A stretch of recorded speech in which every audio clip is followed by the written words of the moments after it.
Assalamualaikum warahmatullahi wabarakatuh. Perkenalkan, nama saya Vigda Dinanda Atriasti. Saya mahasiswi dari Universitas Swadaya Gunung Jati atau juga bisa disebut dengan Usagati atau UGJ.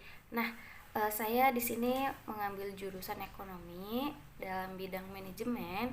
Nah, di manajemen ini ada satu mata kuliah yaitu etika bisnis yang kebetulan saya diajar oleh Ibu Tiara. Eh, nah, di etika bisnis ini sedang membahas tentang UMKM. Nah, kita ditugaskan untuk mewawancarai atau meliputi yang mengelola UMKM di sekitar daerah kita.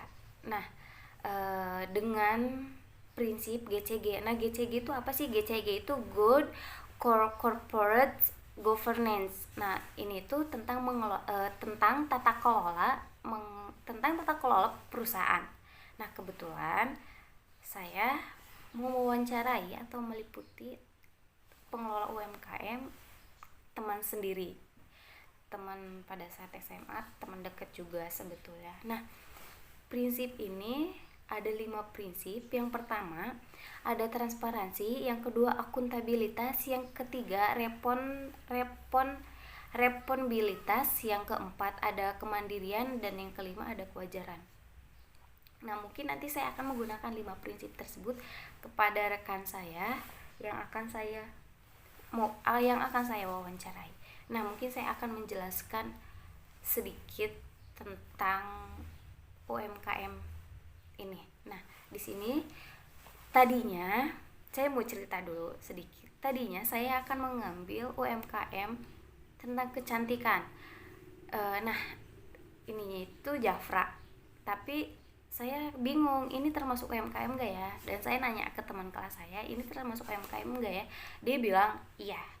Tapi ketika saya nanya yang mengelolanya, termasuk UMKM ya enggak ya? Ternyata bukan, katanya. Bukan, jadi saya bingung, waduh apa nih? Kebetulan teman saya mengajar les. Nah, saya searching lagi, kalau les-les gitu termasuk gak ya?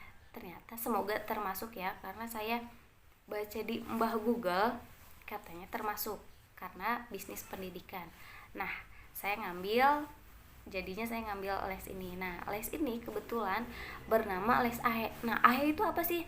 AHE itu anak hebat. Nah, anak hebat yang anak-anak ini jika mengikuti les tersebut mereka akan mendapat sertifikat. Nah, sekitaran umur berapa sih yang mengikuti les ini? Nah, sekitaran seperti baru masuk sekolah, kelas 1 SD atau kelas 2 SD gitu. Kan mereka masih belum bisa lancar membaca, menghitung, dan menulis, kan mungkin mereka belum terlalu lancar, apalagi yang sebelumnya nggak ikut PAUD atau TK. Nah, mereka les ini, mereka membimbing anak-anak tersebut agar bisa membaca, lebih ke membantu, karena mereka agar tidak malu kepada teman-temannya yang sudah membaca, yang sudah bisa menulis lancar, yang sudah bisa menghitung. Nah, les tersebut membantu anak-anak sekitaran kelas 1 SD atau kelas 2 SD. Nah, tapi saya kebetulan kemarin survei, ternyata ada juga yang belum masuk SD, mereka ikutan juga, bisa juga. Nah, mungkin lebih detailnya, agar tahu les AHE ini apa, kita langsung ketemu aja bersama yang mengelola UMKM ini, dan dia juga termasuk ngajar.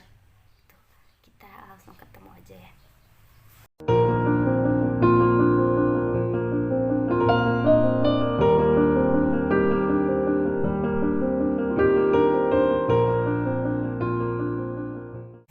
Oke teman-teman, sekarang saya sudah bersama pengelola UMKM, dan kebetulan pengelola UMKM-nya itu teman sendiri. Jadi Kak sekarang tuh mau wawancarai. Nah, jadi kita tuh membahas tentang GCG. Nah, GCG itu intinya itu tentang mengelola perusahaan. Nah, perusahaan bagaimana gitu. Nah, saya sebelum saya nanya ke kakak, sebelum nanya-nanya, boleh nggak dijelasin dulu perusahaan apa yang sekarang sedang dijalankan? Jadi saya sedang menjalankan les AHE. Les AHE itu singkatan dari anak hebat ya.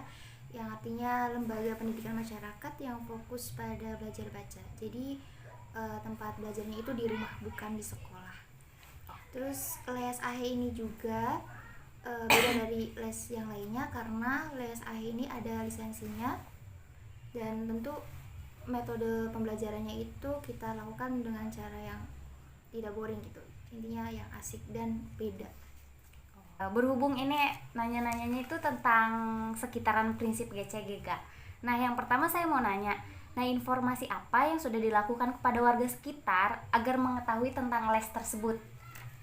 Jadi informasinya itu secara langsung kita sebagai pengajar itu memberikan informasi kepada orang tuanya untuk mengajak anak-anak yang masih dalam tahap pengembangan gitu.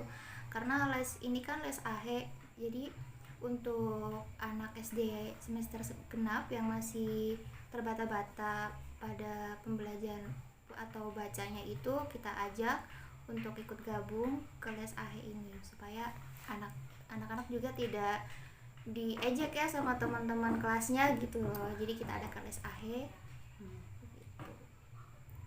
Itu tuh les tersebut itu memang setiap daerah atau bagaimana? Di setiap daerah ada satu lembaga pastinya.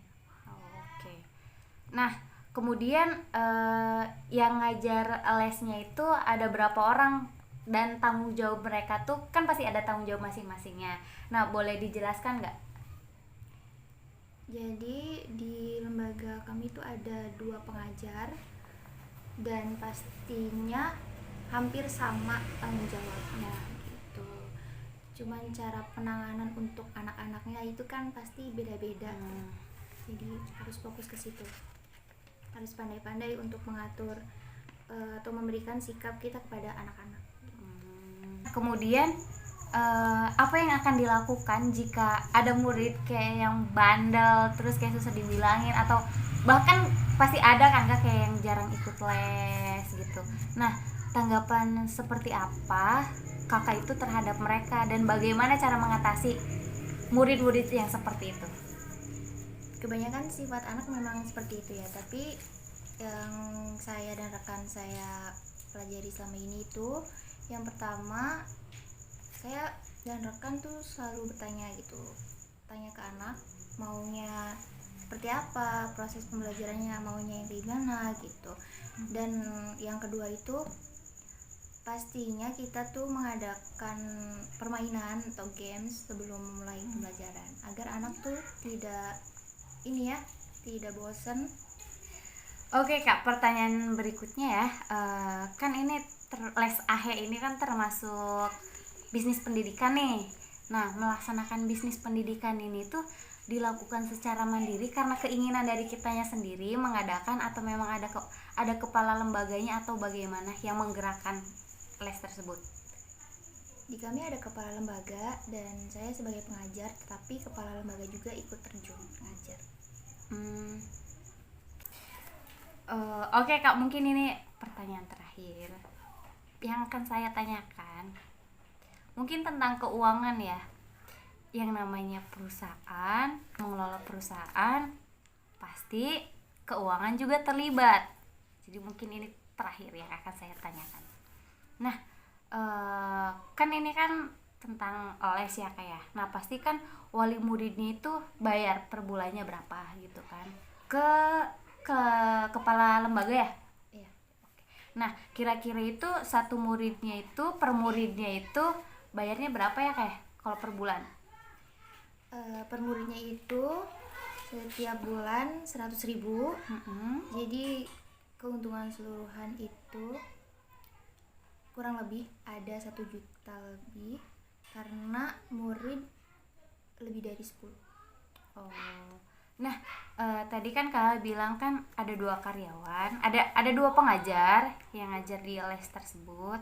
Nah, kira-kira per orang itu mendapatkan gaji berapa?